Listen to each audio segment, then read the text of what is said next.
ዛሬ እንግዲህ ቤተሰብ በብሩኬ ቤት ሀሚ መግቢያ ሰርታለች። እንግዲህ ብሩኬ ሰሞኑን እዛ አንድ ክፍል ቤታቸው ፕራንክ አርጓታል። ፕራንክ አረጋለሁ ብላ ተደርጋለች። እንግዲህ የፕራንኳ ንጉስ አርጅታለች በሚል ነበረ መልሶ ፕራንክ ያረጋል።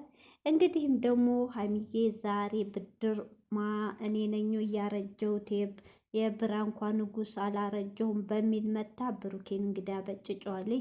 እሱም እንግዲህ ያረገችው ነገር ፓንት ገዝታ ጡት መያዣ ገዝታ በአልጋው ስር እኔን እዛ ትተህ አንድ ክፍል ቤት አጉረህ አንተ ከሴት ጋር እዚህ ቁጭ ብለህ በሚል ብጭጭ አድርገዋለች። ያው ታውቃላችሁ ብዙ ጊዜ ሀይሚዬ የምጠረጥረው ነገር የሚጣሉን ነገር በዚህ ጉዳይ ነው። እንግዲህ አንድ ሴት ሌላ አንድ ወንድ እንደ ትምህርት ነው። አንድ ወንድ ያቺ የሚወዳት ሌላ ቦታ አድርጎ እምነት እንደማጣት በሚል ነው ትምህርቱ።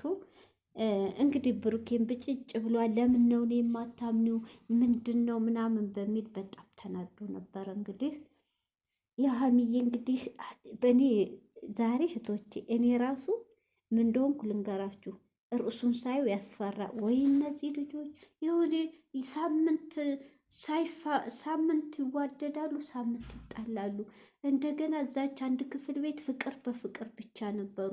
እዚህ ደግሞ ቤት ምነካቸው? እኔ አሁንስ ያስጠላል ብዬ አሳልፍኩት። ሳሳልፈው መጨረሻ ላይ ፕራንክ መሆኑን ሳይ መልሼ ነው ያየሁት።